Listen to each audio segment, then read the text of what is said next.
안녕하세요. 사연 읽어주는 남녀입니다. 오늘도 와주셔서 감사드리며 그럼 오늘의 사연 바로 소개해드리겠습니다. 저는 흔히 남들이 커리어 우먼이라고 말하는 사람이랍니다. 이름만 대면 알만한 국내 굴지의 대기업에 다니고 있어요. 저는 어려서부터 공부로 성공할 아이라는 주위의 칭찬을 들으면서 자랐답니다. 원래는 의대를 졸업하고 의사가 되고 싶었어요. 하지만 제 마음대로 안 됐죠. 하지만 지금 하고 있는 일에도 나름대로 재미를 붙이고 있답니다. 나온 대학교도 명문이었고 학점 관리도 1학년 때부터 잘했어요. 거기다가 일찍부터 영어 실력을 높이기 위해서 부단히 노력했죠. 이 회사에 들어오기 위해서 공부 꽤나 한다는 사람들이 도전하고 몇 번씩 실패를 하기도 하지만 저는 대학교 4학년 2학기 때 원서를 한 번 넣고 바로 입사할 수 있었답니다. 연봉 수준이 국내에서 5위 안에 드는 기업답게 월급도 많고 3개월에 한 번 나오는 보너스도 큰 돈이었죠. 하지만 세상에 공짜는 없는 법이랍니다. 많은 연봉을 주는 대신에 야근도 많고 출장도 잦은 회사죠. 그렇게 일이 힘든 회사에서도 저는 일 잘하는 사람으로 인정받고 있었어요. 그리고 반드시 이 회사에서 더 노력해서 이사급 임원으로 은퇴해야겠다는 야무진 꿈을 가지고 있었답니다. 그렇게 일에 빠져 있었고 꿈을 빨리 이루기 위해서 결혼은 안 하고 혼자 살겠다고 생각하고 있었죠. 워낙 잘 나가는 회사라 그런지 입사하자마자 친지들이 선자리도 많이 주선했고 소개팅 제안도 많았답니다. 그런 것들을 모두 물리치면서 저는 일에만 열중했어요. 그런데 사람의 일이라는 것은 정말 모를 일이더군요. 제가 어떤 남자를 만나서 빠르게 결혼을 결정하고 어느새 일과 가정을 병행하는 사람이 되었으니 말이에요.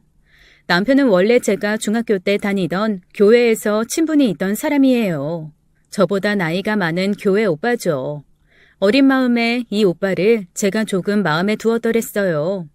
그러나 그 시절에 한 번씩 겪는 짝사랑이었죠. 선생님을 좋아하는 것과 비슷한 그런 사랑 말이에요. 그렇게 잠깐 가슴앓이를 하고 나서 이 오빠를 잊고 있다가 아주 우연한 기회에 다시 만나게 되었답니다. 어느 날 제가 우리 아파트 근처에 분수대 주위에서 강아지를 산책시키고 있었어요. 그런데 누군가 갑자기 아는 척을 해오더군요.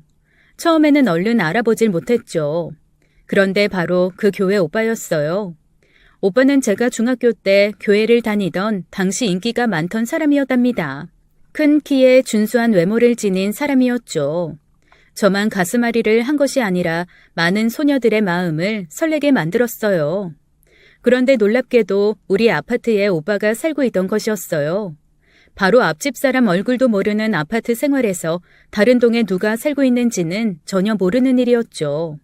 그런데 강아지를 산책시키다가 운동을 나온 오빠를 우연히 다시 만나게 된 것이랍니다. 야, 이게 누구야? 대충 누군지는 알 것 같은데 너무 많이 변했네. 그때만 해도 꼬마였는데 아가씨가 됐구나. 그동안 어떻게 지냈어? 그렇게 오빠가 저를 먼저 알아보고 인사를 건넸고 저는 적지 않이 반가웠어요. 오빠는 많이 변하지 않은 것 같네요. 거의 그대로예요. 우리 아파트에 사는 줄은 꿈에도 몰랐네요. 오빠를 보자 옛날에 그 감정이 되살아나 가슴이 좀 설레더군요. 그리고 우리 집 멍멍이에게 고맙다는 말이라도 하고 싶었어요. 강아지가 아니었으면 이렇게 만날 수가 없었을 테니까요. 그렇게 다시 만나게 된 그 오빠와 저는 다음에 저녁이라도 같이 하자는 약속과 함께 연락처를 교환했죠. 오빠가 먼저 연락을 해왔어요. 그 이후로 우리는 자연스럽게 같이 저녁도 먹고 영화도 보고 경치 좋은 곳으로 놀러도 다니는 사이로 발전했답니다. 사랑한다 어쩐다 말은 없었어도 누가 보더라도 우리 둘은 사귀는 사이였고 그러다가 오빠가 먼저 제게 공식적인 프로포즈를 했죠. 우리 이제 결혼할 때 되지 않았나? 이 정도 시간이면 서로에 대해서 알 것은 다 알았다고 생각되는데. 일에 열중하면서 혼자 살겠다는 생각은 어느새 물 건너가고 없었죠. 그래서 그런 오빠의 제안은 너무나 당연하고 자연스럽게 들렸답니다. 튕기고 말고 할 그런 사이가 아니었어요. 우리 집에서 대기업이 아니라 중견기업에 다니는 사람이라는 이유로 약간의 반대가 있었지만 그 이외에는 문제는 없었답니다. 그래서 오빠의 입에서 결혼 이야기가 나오고 나서 일사천리로 결혼 준비에 돌입하게 되었어요. 사실 결혼 전에는 유럽이나 하와이쯤 되는 곳에 가는 낭만적인 신혼여행을 꿈꾸었지만 직장 생활이라는 것이 그런 것을 허용하지 않더군요. 오빠나 저나 직장의 메인 몸이었기에 가까운 일본에 3박 4일 동안 다녀오고 나서 바로 다시 출근하기 시작했어요. 남편은 두 형제 중 둘째 아들이었죠. 남편의 형이 되는 아주버님은 남편과 2살 터울이었어요. 우리도 그다지 늦은 결혼은 아니었는데 시아주버님은 이미 결혼한 지 10년 이상 되는 분이었죠. 그래서 당연히 손윗동서도 있었고요. 이 아주버님과 동서가 시댁에서 부모님과 함께 살고 있었어요. 남편과 2살 터울인데 결혼한 지 벌써 10년이라니 무슨 일인가 싶었죠. 그래서 남편에게 그 사정을 물어보았어요. 남편이 재밌다는 듯 웃으면서 형의 결혼에 얽힌 사연을 얘기해 주더군요. 남편의 형님 되시는 시아주버님이 대학교 1학년인 21살에 나이는 1살 어린 대학교 동기와 결혼을 하시게 되었다는 것이었어요. MT 가서 형이 사고를 쳤지 뭐야. 우리 형은 재수를 해서 같은 학번이지만 형수가 나이가 1살 아래야. 덜컥 아이가 들어섰고 그걸 형수 친정에서 아시게 된 거지. 잠시 난리가 났었지만 둘이 결혼해서 잘 살고 있어. 흔히 말하는 혼전 임신으로 인한 결혼이라는 것이었어요. 그러면 지금까지 계속 부모님 모시고 살고 있는 거예요? 10년이 넘도록 시집살이를 하고 있는 건가요? 그건 너무 힘들었겠다. 형이 어려서 분가할 처지가 아니었지. 형이 부모를 모셨다기보다는 우리 부모님이 형 내외를 보살피고 사신 거지.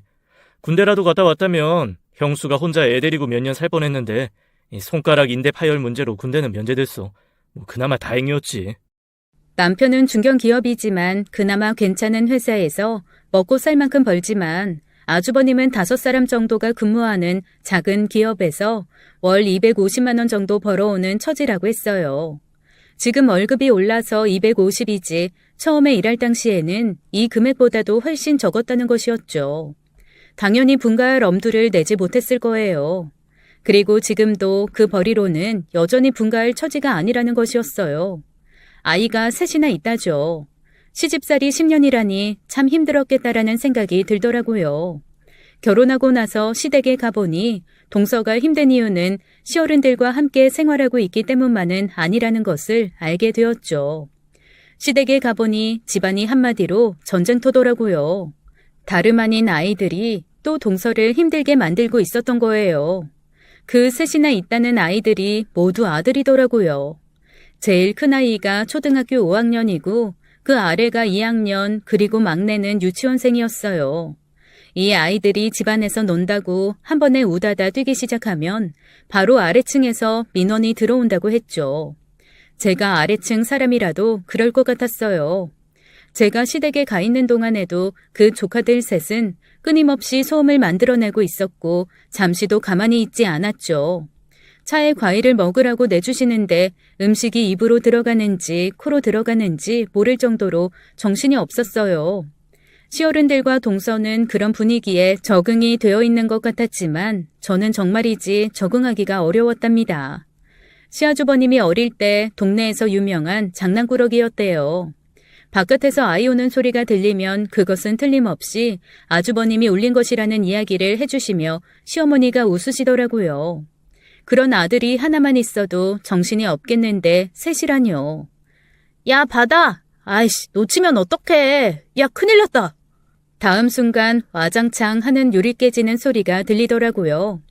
이 녀석들! 엄마가 실내에서 뭐 던지지 말라고 몇 번을 말했어. 저쪽에 가서 다들 벽 보고 서 있어. 얼른 가지 못해?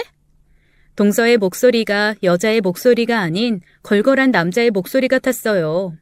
그리고 얼굴을 자세히 보니 나이에 어울리지 않게 미간에 주름이 잡혀 있더라고요. 아이들을 돌보는데 화를 많이 내다 보니 그렇게 된 것 같았죠. 그 미간의 주름 사이에 시집살이와 아이들 케어의 고단함이 모두 고여있는 것 같았답니다. 아무튼 제가 있는 동안 계속 실내에서는 쿵쾅쿵쾅 뛰는 소리가 들렸고 드디어 뭔가를 던져서 유리까지 깨지고 만 것이었죠. 친구들 중에 결혼을 우리보다 일찍 해서 아들 하나 딸 하나 아이가 둘이 있는 친구가 있었어요. 내가 충고한다만 웬만하면 혼자들 살아. 그리고 혹시 결혼하게 되더라도 아이는 낳지 말고. 이 얘기가 무슨 얘기인지 잘 몰랐는데 시댁에 잠시 있어 보니 이 친구 생각이 나더라니까요. 재수씨, 집안이 좀 시끄럽죠? 아들 녀석 셋을 키우다 보니 어쩔 수가 없어요. 저 사람이 말이죠. 원래는 하늘하늘한 코스모스같이 연약해 보이는 여자였어요. 그런데 지금은 제가 콧불소라고 놀리죠. 아주버님은 재밌다는 듯이 말했지만 아이는 낳지 말라던 친구의 말이 생각나면서 마냥 재밌지는 않더군요. 가끔 시댁에 가도 동서와 잠시라도 같이 앉아 있어 본 기억이 없어요. 동서는 항상 무슨 일인가에 바빴죠. 무슨 빨랫감이 그렇게 많은지 앞도 보이지 않을 만큼 한아름을 안고 욕실로 방으로 종종 걸음을 치는 것이었어요. 욕실에서 부엌으로 또 부엌에서 욕실로 일에만 매달리는 것 같았죠. 그런 생활을 하는 사람에게 자신을 가꿀 틈이 어디 있겠어요. 새치가 잔뜩 난 머리는 염색도 하지 않아서 이제 30대 초반이지만 30대 후반이나 40대로도 보였어요. 동서는 옷차림도 거의 항상 비슷했어요. 목 늘어진 티셔츠에 추리닝 바지 차림이었죠. 글쎄요, 남자들이 볼 때는 어떻게 볼지 모르겠지만 제 눈에는 여성으로서의 자기 자신을 포기한 것으로 보였답니다. 그런데 그런 옷차림 그대로 시장에 간다고 나가기도 하는 것이었어요. 어머니, 저 시장 가요. 막내만 데리고 나갈 테니까 두 녀석들은 그냥 작은 방에 두시고 신경도 쓰지 마세요. 거기 부서질 것도 없어요. 밖으로 나오지만 못하게 하세요. 솔직히 저는 잠옷도 그런 옷은 입은 적이 없었답니다. 너무 놀라서 하마터면 형님, 옷 갈아입고 나가셔야죠 라고 할 뻔했다니까요.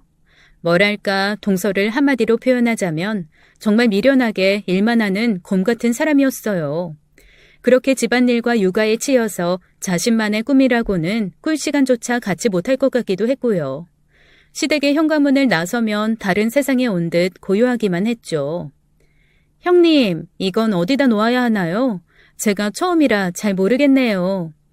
동서는 대답하기도 귀찮다는 듯 제 손에 있던 것을 휙 빼앗더니 차례상 위 오른쪽에 올려놓더군요.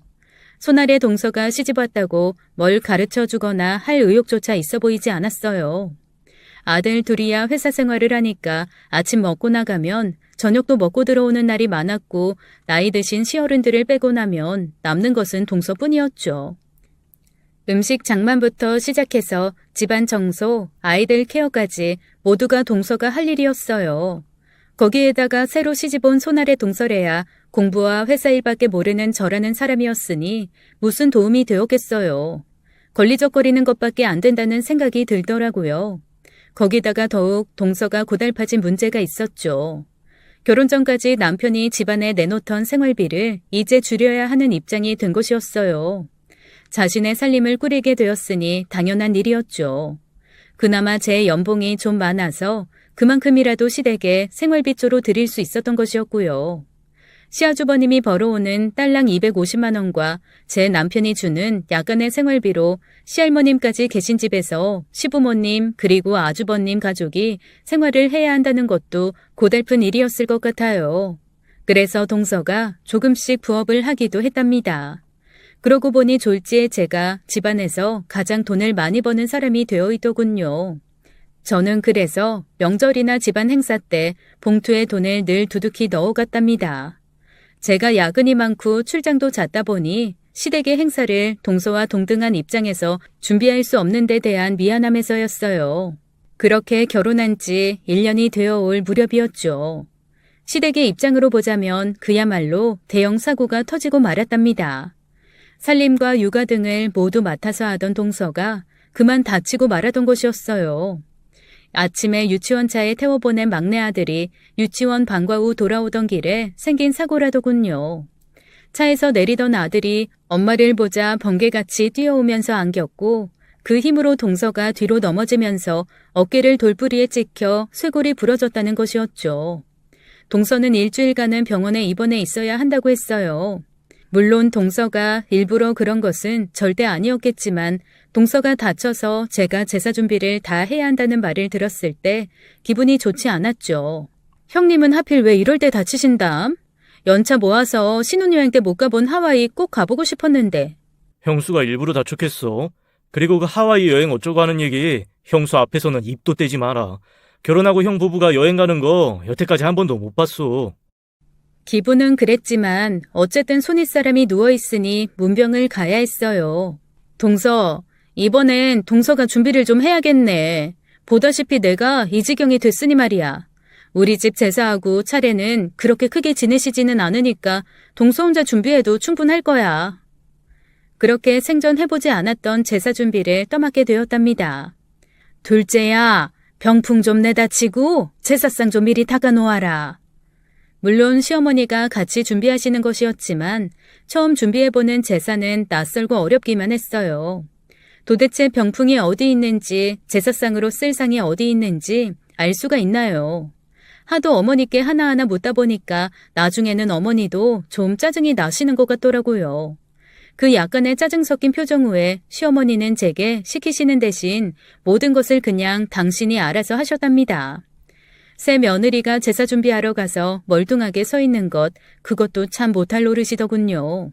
그런데 그렇게 멀뚱하게 서 있다가 간신히 시어머니가 시키시는 일 정도만을 하는 것도 힘에 부치더라고요. 조카들 셋은 끊임없이 뛰어다니며 소음을 만들어내고 물건을 부수고 정말 정신이 없었어요. 남자로 태어난 것이 100점 만점 중에 기본 점수 50점을 받고 태어난 것이라는 말이 있죠 왜. 요즘이야 회사에서 남자 사원들과 여사원들을 차별하는 일이 급격하게 줄었지만 그래도 여자여서 불리하다는 느낌을 받는 일들이 꽤 있었어요. 그런데 결혼을 해보니 그 말이 아주 실감이 나더라고요. 분명히 자기 조상의 제사인데 아주버님은 애들이 그렇게 뛰어다니면서 난리를 치는데도 누워서 핸드폰만 들여다보고 있더라고요. 그걸 또 누가 뭐라는 사람도 없었고요. 남편도 크게 다르지 않았어요. 무슨 행여병자라도 된 것처럼 방 한 구석에 쪼그리고 잠이 깊이 든 것 같더라고요. 마치 밀린 잠을 다 자두려는 듯 전혀 일어날 기색이 보이지 않았죠. 저절로 두 남자를 째려보게 되더라고요. 그런데 아무리 째려보아도 그걸 아는지 모르는지 행동에 변화가 없었죠. 그런데 나중에는 그렇게 째려볼 기운도 없더라니까요. 아이들 때문에도 어질어질 현기증이 났어요. 기가 탈탈 털리는 느낌이었죠. 간신히 제사를 지내고 돌아왔지만 혼의 절반은 시댁에 빼놓고 온 것 같더군요. 집에 돌아와서 남편에게 불만을 터뜨렸어요. 도대체 무슨 잠 못 자서 원한 맺힌 사람이냐부터 시작해서 제사 준비하면서 쌓인 스트레스를 모두 남편에게 풀기 시작했죠. 지금 제사 준비 한 번 가지고 이러는 거야? 형수님은 10년도 넘게 그 일 혼자 다 하고 있다고. 당신은 뭐가 그렇게 특별해서 결혼한 여자가 그런 일에 짜증을 내? 도대체 동서가 그런 일을 10년간 혼자 해왔다는 것만 해도 그래요. 너무 이상한 얘기 아닌가요? 남자들은 왜 손 하나 까딱 안 하고 누워서 잠만 자거나 폰만 하는 건데요? 자기 집안의 행사 아닌가요? 형수님이 당신 같았으면 하루에도 수십 번 부부싸움 났겠네. 도대체 제사 한 번 지내고 와서 이게 무슨 경우야? 꼭 내가 힘들어서만 하는 얘기가 아니잖아요. 왜 남자들이 그렇게 자기 집안일에 무관심하냐는 거잖아요. 참나, 바로 이래서 똑똑한 여자 골치 아프다는 거야. 이게 바로 동문서답이 아니고 뭐겠어요. 그렇게 시집와서 제가 전담하게 되었던 제 사건이 가벼운 부부싸움으로 이어지면서 끝나고 있었죠. 명절 신드롬이라는 용어를 혹시 들어보셨나요? 명절이 되면 시댁에 가야 하는 여자들이 명절이 다가오기 이미 3, 4주 전부터 명절에 느끼는 스트레스하고 비슷한 정도의 스트레스를 느낀다는 것이죠. 아마 심리적 부담감에서 시작되는 일일 거예요. 저는 단 한 번 제사를 준비하고 왔을 뿐인데도 혹시라도 다음번에 이런 일이 생기면 어떻게 할까 공포심마저 들더라고요. 그런데 이런 공포심이 불길한 조짐이었을까요? 그 제사가 지나가고 바로 다가온 명절이 설 명절이었어요.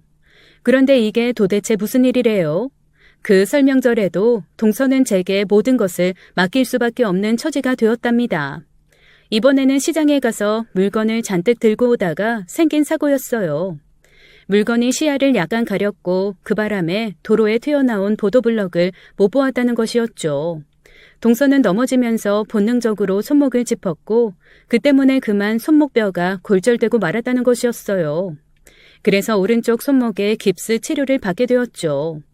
오른쪽 손목에 깁스를 한 사람이 무슨 일을 할 수 있겠어요. 이번에도 명절을 지내는 일을 시어머니와 제가 하게 되었죠. 동서, 이번 설에는 큰아버님 댁과 작은아버님 댁이 모두 모이시게 될 거야. 그래서 아마 준비할 게 많을 텐데 어머니가 잘 가르쳐 주시겠지.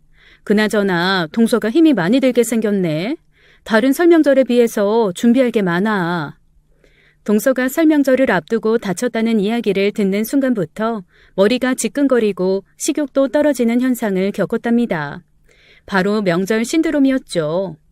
시어머니께서 오실 손님들도 많고 하루에 다 끝날 일이 아니니 하루 전부터 와서 준비하고 하루나 이틀 밤을 자고 갈 준비까지 하라고 하셨습니다. 정말 눈앞이 캄캄하더군요. 조카들은 여전히 극성스러웠어요. 심지어 야구공이 제 등에 와서 맞기도 했답니다. 안 나가? 나가서들 놀아. 작은 엄마가 아주 아프게 때려줄 거야. 이렇게 말하고 싶었어요. 그러나 생각은 속에만 머물고 말았죠. 그 정신사납게 하는 조카들 속에서 처음 만들어보는 요리들, 손님맞이 뒷설거지 등을 모두 감당해야 했답니다. 도대체 왜 손님들은 한 번에 왔다 가지 못하는 것일까요? 친척들끼리 의논을 해서 며칠 몇 시에 같이 갔다 오자 이건 도저히 안 되는 일일까요? 일단 아침에 차례를 지내고 차례상을 걷어서 밥상을 차려냈죠. 큰아버님 댁, 작은아버님 댁 식구들이 모두 모인 밥상이어서 규모도 어마어마했어요. 식사가 끝나고 나서는 싱크대가 그릇들로 넘쳐났죠. 물론 다 제가 해야 할 설거지감이었어요. 그런데 그 한 번으로 끝나는 것이 아니었죠. 아직 설거지를 끝내기도 전인데 다른 손님들이 또 오시는 것이었어요. 다시 밥상을 차려냈답니다. 또 설거지가 산더미같이 쌓였고 설거지를 다 마치자마자 손님들이 또 들이닥쳤어요. 이런 일이 하루 종일 반복되더군요. 그런데 그것도 단 하루가 아니었죠. 설명절의 첫날에 오지 못한 손님들이 그 다음 날에 오시기도 하더라고요. 시어머니는 이번에도 저를 많이 답답해 하시는 것 같았어요. 얘야, 그렇게 행동이 느려서 이 명절을 어떻게 치르겠니? 날씬하고 날렵해 보이는 아이가 행동은 왜 굼뜨는지 모르겠구나. 드디어 시어머니가 밖으로 불만을 표출하셨답니다. 시집 정말 어려운 곳이더군요. 지난번 제사 준비에 대한 불만을 남편에게는 당당하게 말했지만 시집에서는 입이 안 떨어지더라고요.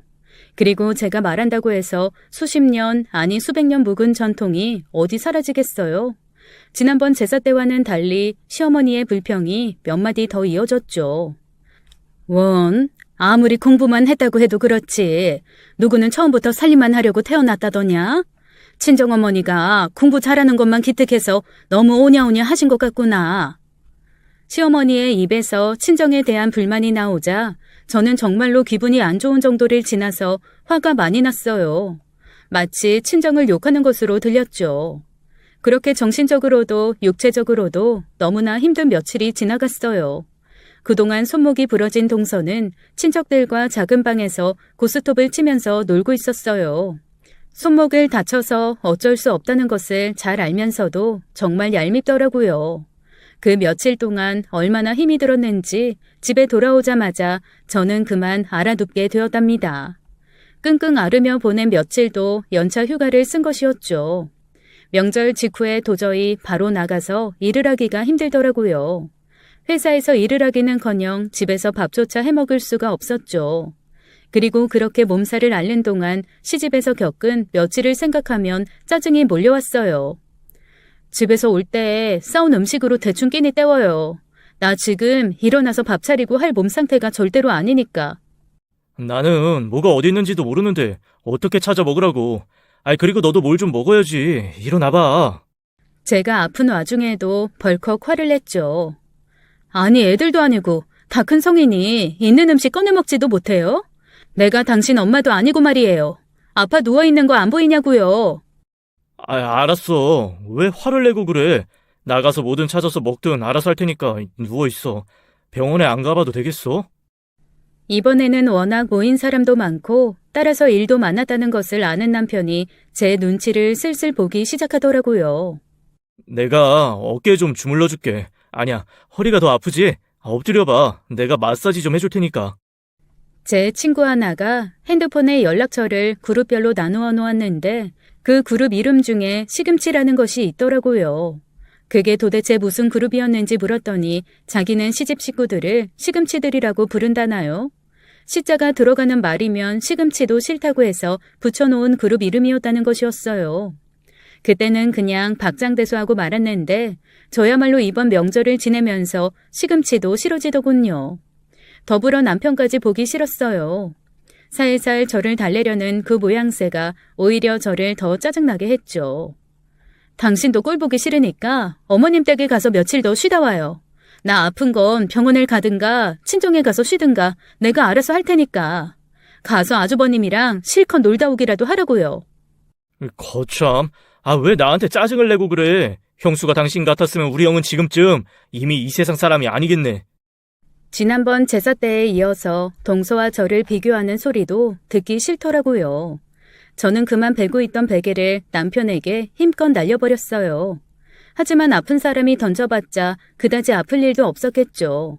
지난번 제사 때 제 불만에 대꾸하는 말이나 지금이나 남편은 절대로 제 입장을 이해하지 못하는 것이 분명했어요. 그게 정말 서운하고 섭섭하더라고요. 그리고 왠지 눈물이 다 나더라니까요.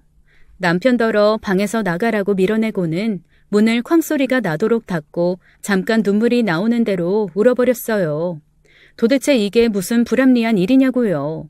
결혼을 한 것이 무슨 죄를 지어서 귀양살이 간 것도 아니고 말이에요. 그리고 시댁에서 남편에게 하듯이 당당하지 못했던 제 자신에게도 화가 났어요. 왜 시댁에서는 나도 모르게 그렇게 주눅이 들었을까 생각하니 저 자신이 한심하기도 했고요. 한마디도 제대로 불평을 못하고 할 일 다 해주고 와서는 기껏 남편에게 화풀이나 해대는 저 자신이 미웠다고 해야겠죠. 그 후로 시댁에 그냥 다니러 가는 것도 무섭더라고요. 결혼한 친구들이 왜 그렇게 시집에 가기를 싫어했는지도 알겠더라니까요. 친구들의 모임만 생겼다 하면 결혼한 친구들의 입에서 단골로 나오는 소리가 시집 욕과 남편 욕이었죠. 시집 욕까지는 그런대로 이해할 만했는데 좋아서 결혼한 남편 욕은 왜 하는지 이해할 수 없었던 기억도 나요. 그런데 이제 바로 그런 심정을 이해하겠더라고요. 아무튼 그런 말을 들을 때 결코 실감할 수 없었던 감정들이 제사 한 번과 명절 한 번을 겪으면서 그렇게 실감날 수가 없었죠. 친구들 모임에 나가서 제가 하는 말 중에 남편에 대한 불만의 비중이 커지기 시작했어요. 그러면서 나도 이제 별 수 없이 결혼한 아줌마 대열에 끼어구나 싶은 생각에 왠지 조금 서글프기도 했답니다. 아줌마라는 존재가 이렇게 서글픈 존재였는지도 이제 처음 알았어요. 그렇게 며칠을 앓고 회사에 나가서 정신없이 일을 하면서 3달 정도가 흘렀습니다. 시아버님과 시어머님의 생신이 코앞에 다가와 있었죠. 참, 저희 시아버지와 시어머니는 생신이 같은 날이랍니다. 이건 정말 다행스러운 일이 아닐 수 없었죠. 다른 날이면 2번 준비를 해야 하잖아요. 그리고 이번에야 동서가 같이 해줄 테니까 그리 힘들지는 않겠지 생각했어요. 2번 다 동서가 다쳐서 제가 그 고생을 혼자 했다고 동서에게 전화를 걸어서 농담 반 진담 반으로 절대 다치면 안 된다고 했답니다. 동서도 전화 너머로 웃으면서 설마 또 그런 일이 생기기야 하겠냐고 하더라고요. 그런데 이게 도대체 무슨 일인가요? 정말 하늘이 저를 안 도와주시나 보다라고 생각할 수밖에 없었어요. 설마가 사람 잡는다고 동서가 이번에는 팔이 부러진 것이었어요. 손목에만 작은 깁스를 하고 있던 동서가 이번에는 오른팔 전체에 깁스를 하게 되었죠. 100세 시대라고 요즘은 팔순잔치도 나가서 식구들끼리 간단하게 밥 한 끼 먹고 들어온다지만 저희 시댁은 그것도 불가능한 상황이었어요. 왜냐하면 90이 넘으신 시할머니가 계셨기 때문이었죠. 시어머님의 어머님이 되시는 분이셨는데 거동이 불편하신 상태였어요. 그 시할머님 때문에 집에서 2분의 생신을 치러야 했답니다. 어머님, 아버님 생신 말이에요. 요즘 어른들 모시고 식사하기 좋은 장소도 많고 한데 외식으로 하자고 당신이 말 좀 하면 안 돼요? 할머님은 휠체어로 모시면 되잖아요. 거의 누워만 계시는 분을 어떻게 휠체어로 모셔. 할머님 저렇게 되신 다음부터 우리 집에 외식이라는 건 없다고. 그 소리도 아예 입 밖에 내지도 마. 어머니한테 야단 맞는 게 좋으면 마음대로 하고. 그래도 저는 남편에게 어떻게든 모시고 나가서 외식으로 하자고 여러 번 졸랐어요. 그런데 남편의 대답은 여전히 아예 입 밖에도 내지 말라는 것이었어요. 남편의 말을 듣고 저도 모르게 눈물이 솟구치더군요. 아니, 눈물 정도를 지나서 오열을 했다고 하는 것이 맞을 거예요. 제사와 명절은 그래도 시어머니가 함께 했죠. 하지만 자신의 생신상을 어떻게 자신이 직접 차리나요? 이건 정말로 제가 온통 혼자 해야 하는 일이었어요. 이번에도 시댁에서 제사와 명절을 준비하면서 느꼈던 그 불합리함에 저는 분노하지 않을 수 없었답니다. 저도 남의 집 귀한 딸이잖아요. 그리고 분명히 아주버님과 남편의 부모님 아닌가요? 그런데 왜 제가 모든 것을 다 준비해야 하고 아들들은 빈둥거려도 되는지 전혀 이해가 가지 않았죠. 그러나 아무리 화가 나도 피할 수 없는 일이었어요. 집에서 혼자 울고불고 하다가 그 눈물이 마를 새도 없이 시댁으로 두 분의 생신 준비를 위해서 하루 전날에 갔지요. 시댁에 가보니 동서가 집에 없더군요. 시할머님, 시부모님, 아주버님, 그리고 그 정신없는 조카들만 있더라고요. 시어머님 말씀으로는 잠시 친구를 만나러 나간다고 했다죠. 나는 또 죽어날 텐데 팔이 부러진 사람이라고 또 신나게 놀기만 하는구나 싶어서 동서가 얄미워졌어요. 제 마음을 제가 잘 모르겠더라고요. 동서가 다치고 싶어서 다쳤겠어요. 그런데 정말 다친 사람이 부럽더라니까요. 왜 학교 다닐 때 체육 시간에 쓰러져서 교실 밖 수업을 못하고 들어가야 하는 친구들 꼭 있었잖아요. 학교 다닐 때부터도 몸을 움직이는 일을 좋아하는 편이 아니었기에 체육 시간에 우아하게 기절하는 친구들이 정말 부러웠다니까요. 나는 왜 이렇게 기절도 안 되나 싶었던 기억이 나요. 시부모님 생신을 앞두고 제 심정이 딱 학교 때의 그 심정이었답니다. 나는 왜 넘어져서 어디 한 군데 부러지지도 않나 싶더라고요. 어쨌든 시부모님 생신 전날에 대략 음식 준비를 다 끝내놓았죠. 시어머님은 당신 생신상이었지만 최소한의 필요한 코치를 해주셨어요. 그렇게 음식을 장만해놓고 우선 저희 집으로 갔어요. 집으로 가져온 회사 일 몇 가지를 잠깐 정리해야 했고 다음날 아침에 남편을 태워가지고 시댁으로 가서 생일 파티를 하면 되는 것이었죠. 저녁이 되어 음식 준비를 다 하고 차를 운전해서 가려니 운전하는 일도 힘이 들더라고요. 팔과 다리에서 삐걱삐걱하는 소리가 들리는 느낌이었답니다. 평상시에 그렇게 싫어했던 신호대기가 다 반갑더라니까요.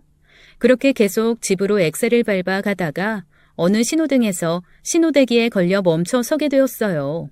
그런데 저는 차창 밖으로 정말 이상한 일을 목격하게 되었답니다. 차창 밖으로 술집이 하나 보였고 그 술집 앞에 아주 익숙한 얼굴이 눈에 띄었죠. 바로 우리 동서였어요. 그런데 정말 제가 힘들어서 헛것이 보이는지 동서의 팔에 깁스가 없더라고요. 몇 번 눈을 비비고 나서 봐도 깁스가 없더군요. 주정차 위반 딱지를 뗄 것을 각오하고 급히 갓길에 차를 세웠습니다. 그러고는 동서를 향해서 달려갔어요. 형님, 이게 어떻게 된 일이에요? 팔이 부러지셨다고 하셨잖아요. 팔 멀쩡하신데요? 어떻게 된 일이냐고요? 동서가 저를 보고 대낮에 귀신이라도 본 듯 기겁을 하더군요. 어떻게 된 것이냐는 저의 말에 대답을 하지 못했고 정말 크게 당황해 하더라고요. 어떻게 된 일인지 설명을 해주셔야겠는데요, 형님. 제가 안 보았다면 모를까 본 이상 그냥 넘어갈 일이 아닌 것 같네요. 제가 똑부러지게 묻자 한참을 머뭇거리던 동서가 입을 열더군요. 동서, 미안해. 집안일하는 게 너무 힘들어서 가짜 깁스를 구해서 팔이 부러진 척 한 거야. 제발 시부모님들께는 비밀로 해줘. 부탁이야. 순간적으로 화가 치밀더군요. 동서였기에 망정이지 동생 같으면 한 대 패버렸을 거예요. 형님, 아무리 일이 힘들었다기로 어떻게 이런 연극을 하실 수가 있어요? 다른 식구들 모두를 속이신 거잖아요. 집안일이라고 하는 게 정말 해도 해도 끝이 없는 거야, 동서. 그건 휴일도 없고 휴식도 없어. 결혼하고 나서 늦잠 한 번 자본 적이 없어. 그렇게 10년이야. 10년이면 익숙해질 거라고 생각하지? 아니야. 그건 절대로 익숙해지지 않더라고. 처음에 화가 났던 저는 동서의 마음을 어느 정도 이해할 수 있었어요. 제가 단 2번 제사와 명절을 치르면서 느꼈던 그 감정들, 동서도 역시 목석은 아니잖아요. 왜 같은 생각을 하지 않았겠어요. 형님 형님 입장 이해 못하는 거 아니에요. 제사 한 번, 명절 한 번 해도 저는 너무 힘들었거든요. 하지만 이 방법은 좀 좋지 않은 방법인 것 같아요. 그래도 형님 입장 이해하는 만큼 시부모님께는 비밀로 할게요. 동서가 아주 여러 번 고맙다고 하더군요. 그렇게 그날을 넘기고 다음날 새벽같이 남편을 태우고 시댁으로 갔죠. 제가 준비해놓은 음식들로 생신상이 마련되었고 식구들이 둘러앉아서 화기애애하게 식사를 마쳤어요. 물론 가짜로 팔이 부러진 동서도 함께였죠. 동서가 계속 제 눈치를 보는 것을 알 수 있었어요. 그것도 그래요. 제가 단 2번의 나가 떨어진 일을 10년 동안이나 했으면서 그리고 제가 분명히 약속을 했는데 왜 제 눈치를 보나요? 아무튼 생신날 아침 식사가 끝나고 제가 상을 걷어서 설거지를 하기 위해 나갔죠. 그런데 밖에서 갑자기 시어머니의 노한 음성이 들려오더라고요. 설거지를 하려고 틀어놓은 물소리 때문에 잘 알아듣지는 못했지만 상당히 심각한 일이 벌어졌다는 것을 알 수 있었어요. 이게 도대체 무슨 짓이냐? 네가 식구들을 다 속인 거야? 어떻게 된 건지 설명을 해보란 말이다. 얼른 설거지를 중단하고 소리가 나는 쪽으로 가보니 시어머니가 동서를 다그치고 계시더라고요. 놀랍게도 시어머님의 손에는 동서의 팔에 있던 깁스가 들려 있었어요. 동서도 기암 초풍을 하는 것 같았지만 저도 정말 많이 놀랐답니다. 비밀로 해주기로 한 이상 저도 공범의식 같은 것을 느꼈다고나 할까요? 도대체 저게 어떻게 시어머님 손에 들어가 있는 것일까요? 사태의 발단을 만든 사람은 바로 그 극성스러운 조카 가운데 하나였답니다. 동서가 작은 방에서 옷을 갈아입고 있었다고 하더군요. 옷을 갈아입는데 불편해서 가짜 깁스를 풀어놓고 옷을 갈아입고 있었다죠.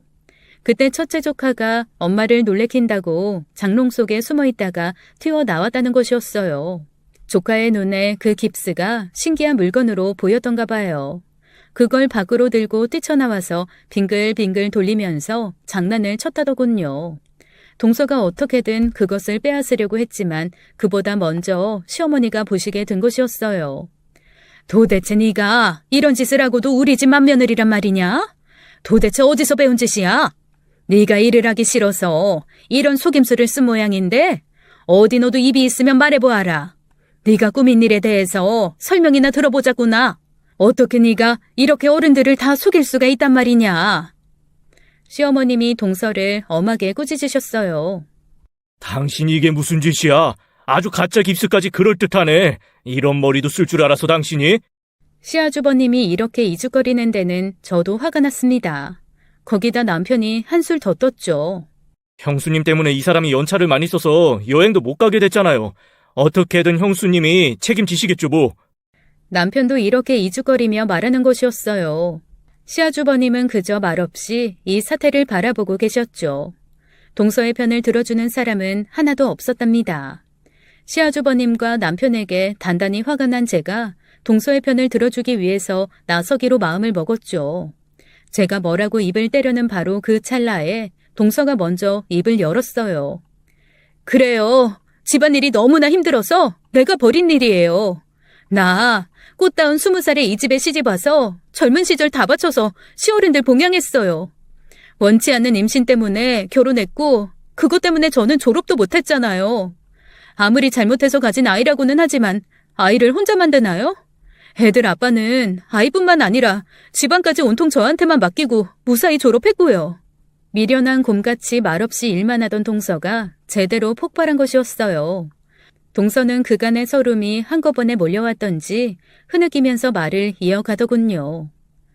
당신 나한테 옷 한 벌 사다 준 적 있어요? 쥐꼬리보다 적은 월급으로 아이들 셋 키우고 시부모의 시할머님까지 모시는 일이 당신 눈에는 그렇게 당연하고 아무것도 아닌 것으로 보였어요?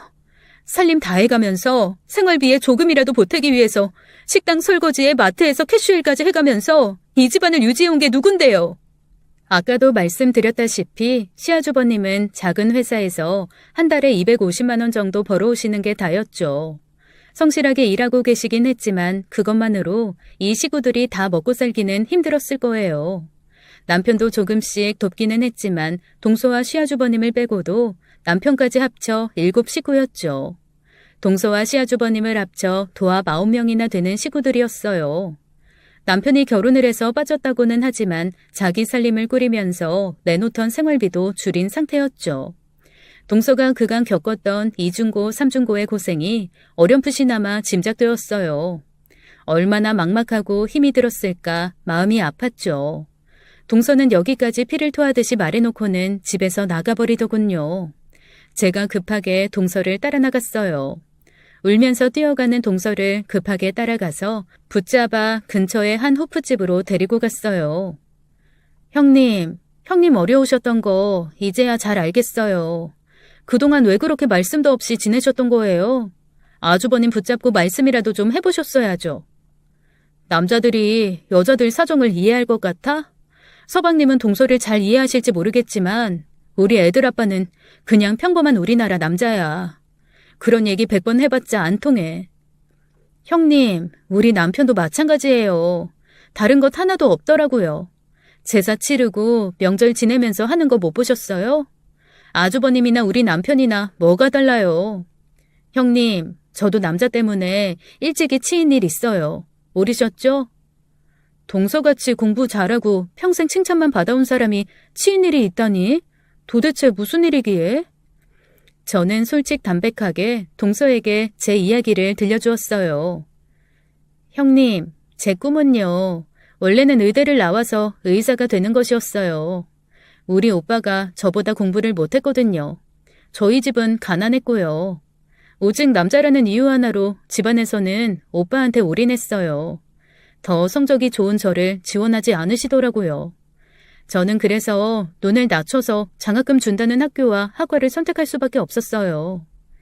그랬죠. 저는 그 일이 그때도 서운했고 지금도 그렇답니다. 지금도 의사 가운을 입은 사람을 볼 때면 어릴 때의 꿈이 생각나요.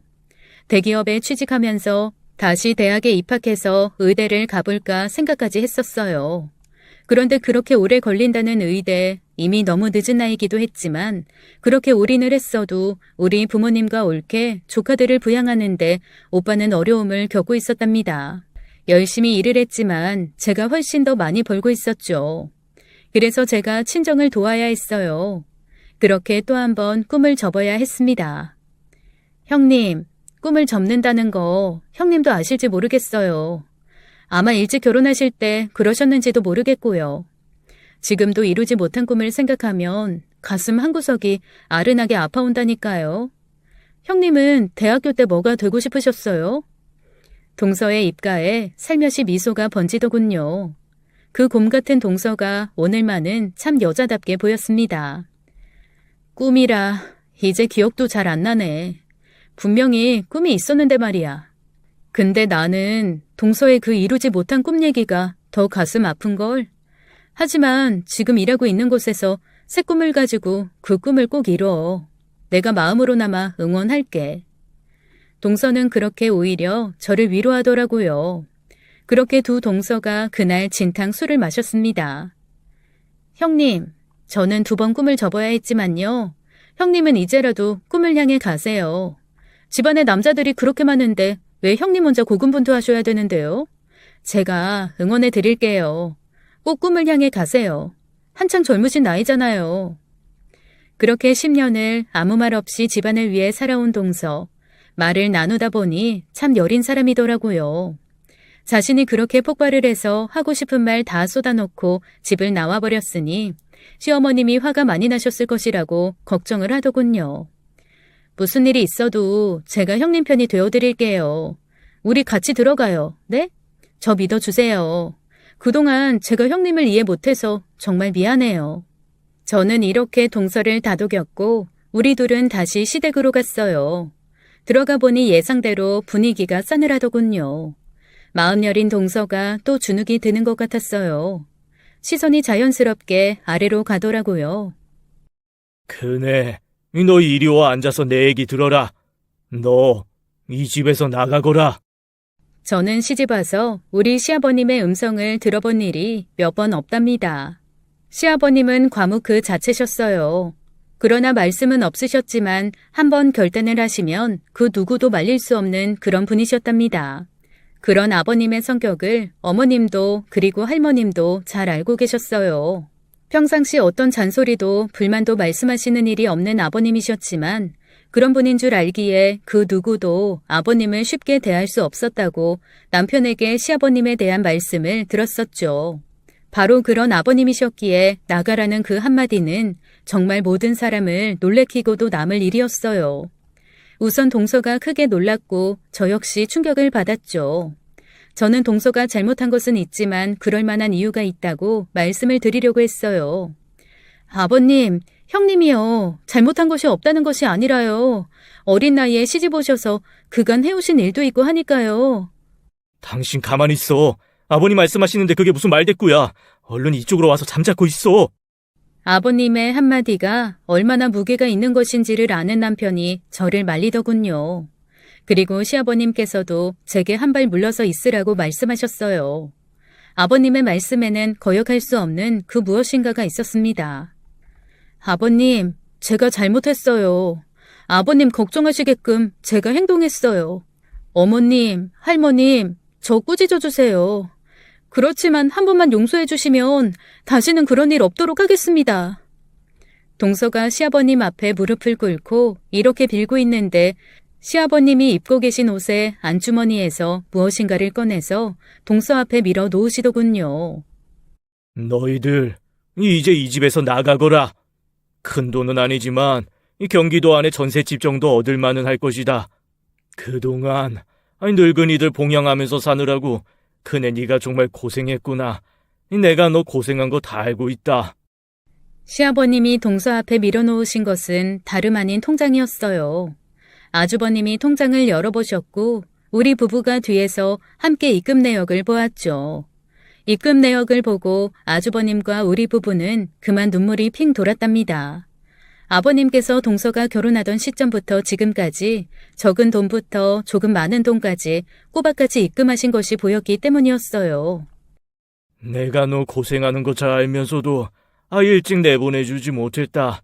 그나마 일용직으로 주말까지 일하면서 10년 동안 이만큼이라도 모을 수 있었구나. 이제 나가서 네 살림, 네 손으로 마음대로 하면서 살거라. 고생했다, 애미야. 아버님의 이 말씀은 정말 천금보다도 귀하고 어떤 영화 대사보다도 더 감동적인 말씀이셨답니다. 동서가 아버님의 말씀에 그만 오열하고 말았죠.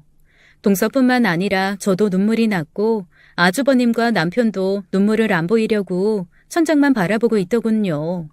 동서가 울면서 아버님께 말씀드렸죠. 제가 어떻게 이 귀한 돈을 받아서 집에서 나가요. 저 지금까지대로 살아도 돼요, 아버님. 이 돈 모으시느라고 그렇게 주말까지 일을 나가셨어요?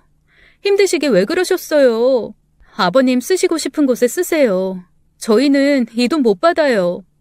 내가 이 돈을 쓰고 싶은 데가 바로 너희 집 마련해주는 곳이다. 그러니까 너희들은 내가 하고 싶은 대로 해주면 된다. 아버님은 이렇게 동서네를 분가시키는 것이 당신이 하고 싶은 일이라고 간단 명료하게 말씀하셨어요. 우리 아버님 그간 말씀이 없으셔서 그저 어려운 분으로만 알았죠. 그런데 이렇게 멋진 분이셨어요. 그래서 저는 아주버님과 남편을 세상 남자들과는 조금 다르게 보기로 했답니다. 왜냐하면 그 멋진 아버님의 아들들이기 때문이었죠. 부자지간인데 조금이라도 닮지 않았겠어요? 이 일이 있은 지도 벌써 10년이 지났네요. 바로 어제 일 같은데 말이에요. 동서는 아버님이 마련해 주신 그 천금 같은 돈으로 분가했어요. 하지만 되도록 시댁에서 가까운 곳에 집을 구하려 애썼고 분가 후에도 틈만 나면 시댁을 찾아가 어른들을 챙겨드렸답니다. 10년이 흐르는 사이에 시할머님이 돌아가셨고 이제 시부모님들도 연로하셨죠. 저 역시 시댁에 대한 부정적인 생각을 버리고 동서가 했듯이 시부모님께 정성을 다하려고 노력하고 있답니다.